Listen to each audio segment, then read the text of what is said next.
말씀 보겠습니다. 말씀은 마가복음 11장 12절에서 14절까지의 말씀.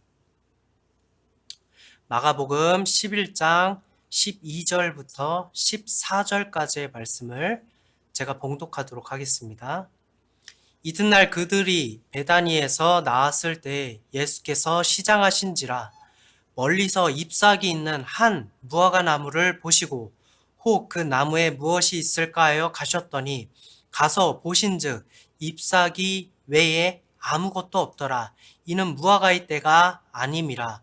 예수께서 나무에게 말씀하여 이르시되 이제부터 영원토록 사람이 내게서 열매를 따먹지 못하리라 하시니 제자들이 이를 듣더라. 아멘.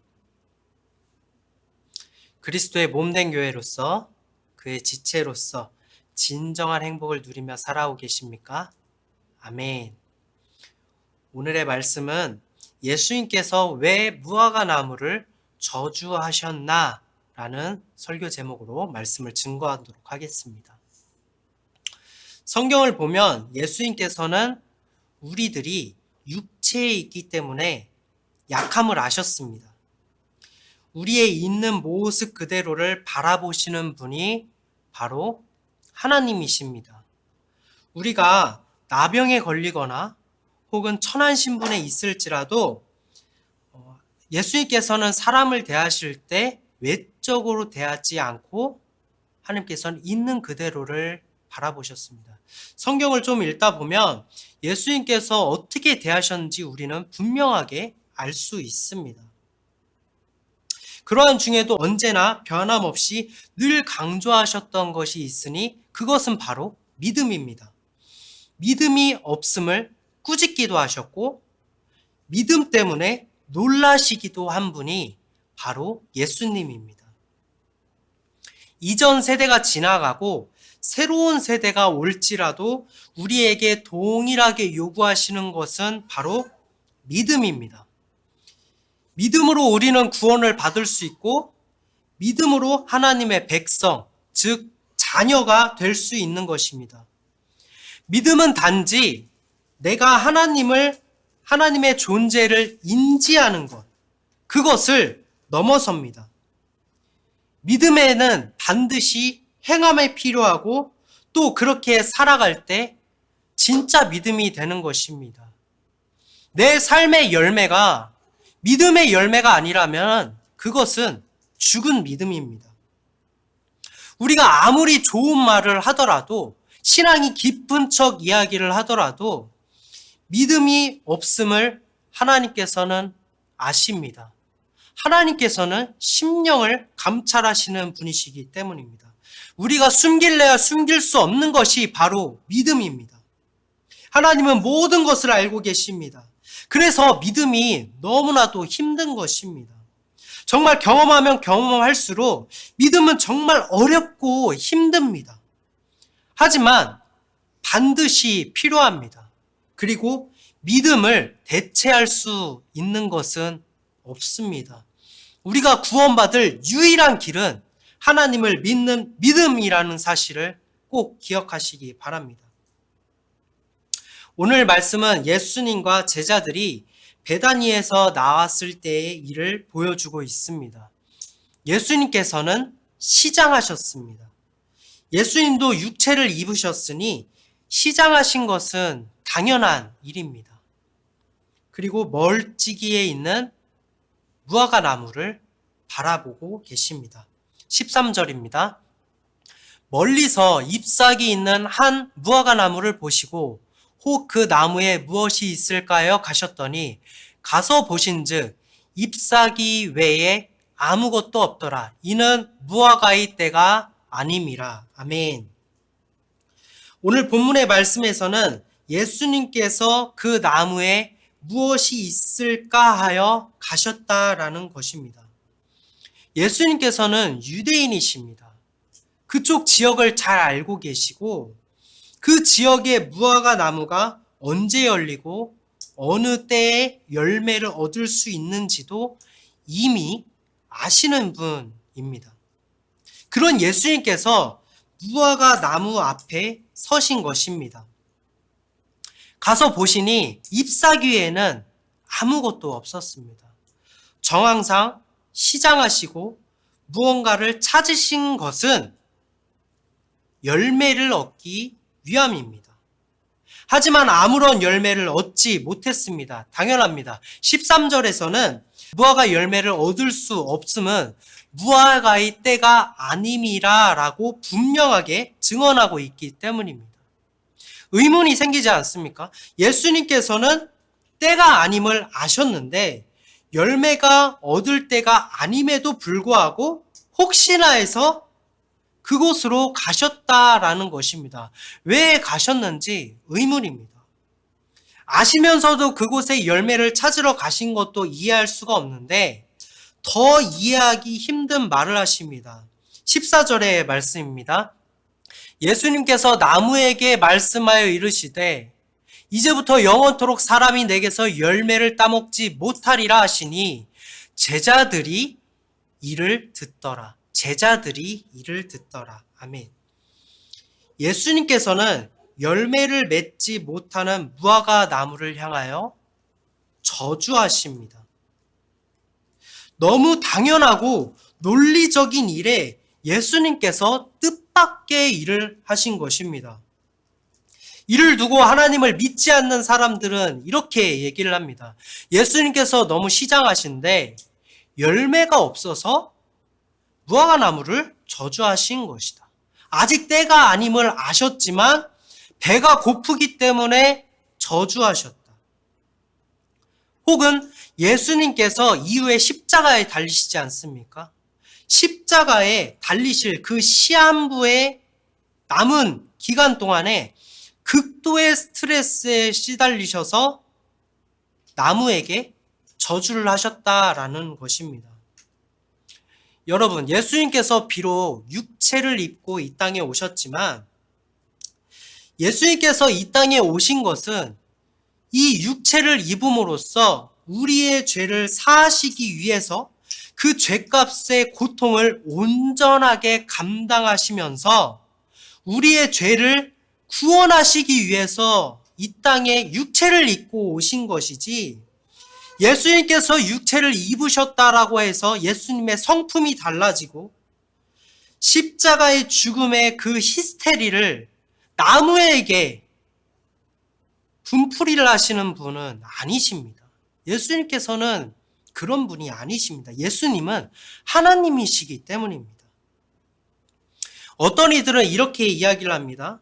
무화과 나무에서 그 무화과의 뜻은 영어 성경이나 헬라어나 그다음에 한글 성경에서도 무화과 하나로만 번역될 뿐인데, 이것은 무화과는 두 가지의 의미가 있다. 불려지는 것이 다르다.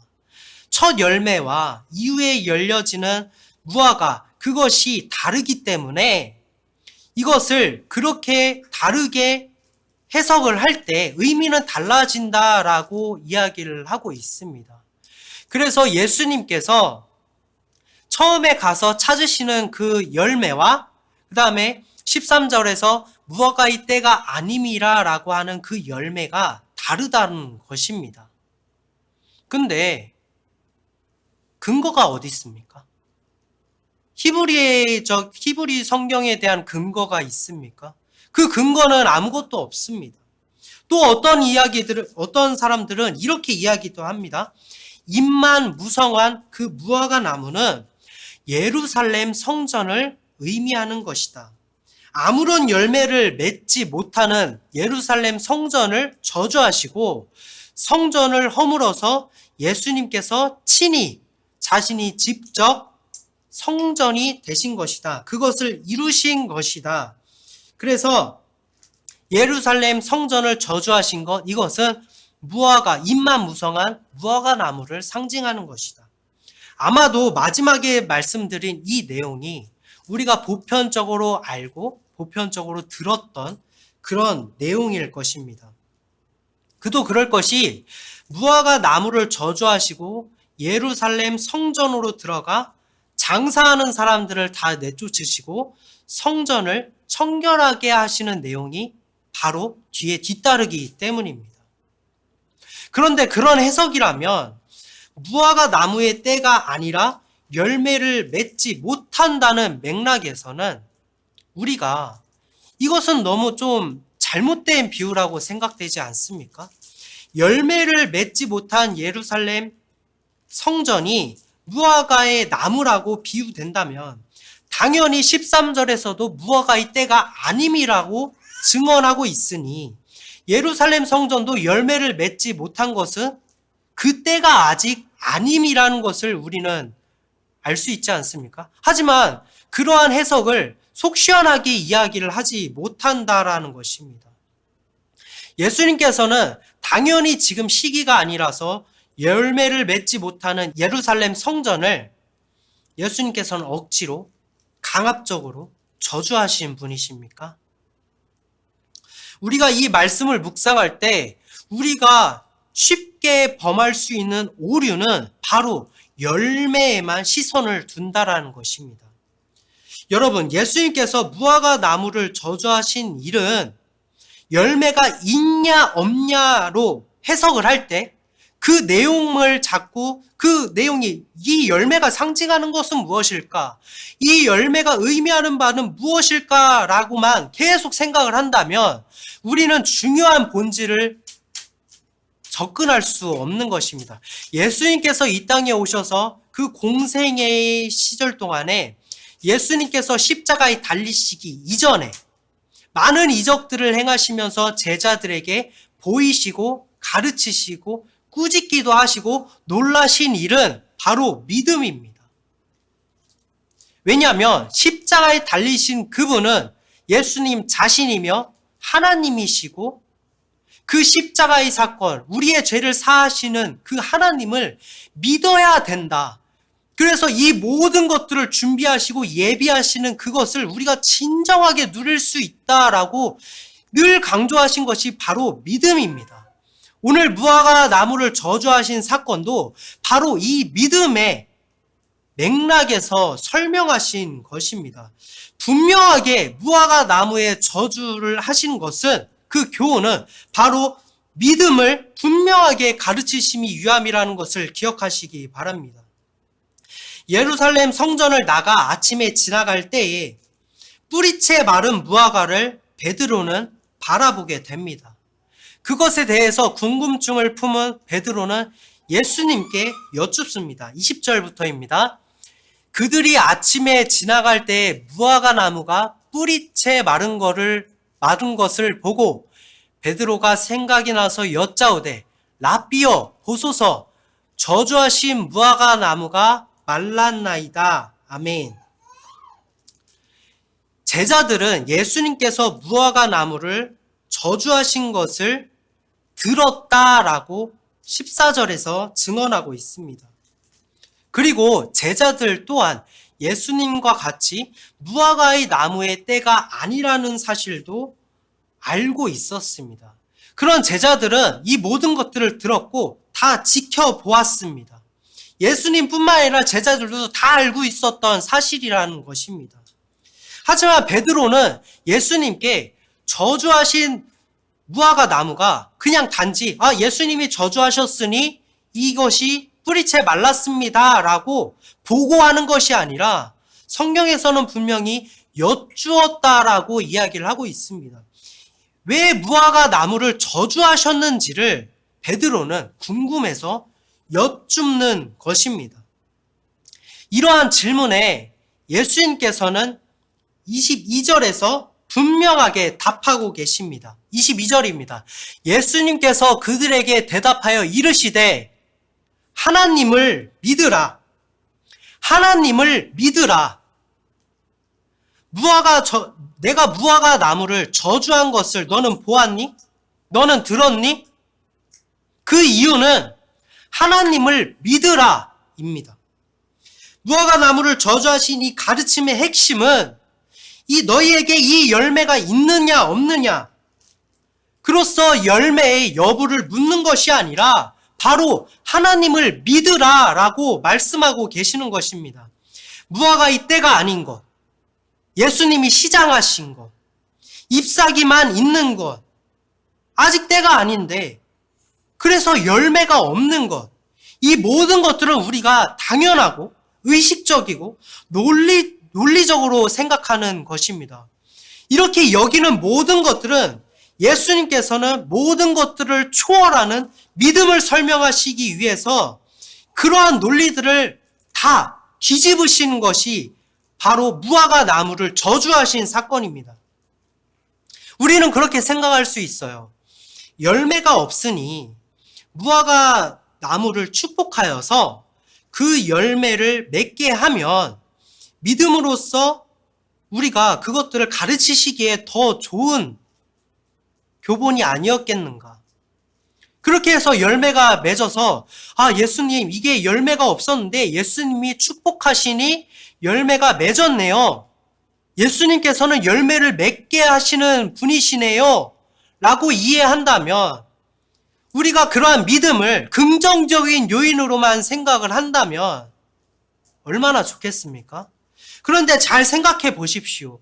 잎사귀가 무성하고 건강한 나무라면 결국 이 무화과 나무는 열매를 맺게 되는 것입니다. 축복하지 않아도 시기가 오면, 때가 오면 열매를 맺는 것이 당연한 것입니다.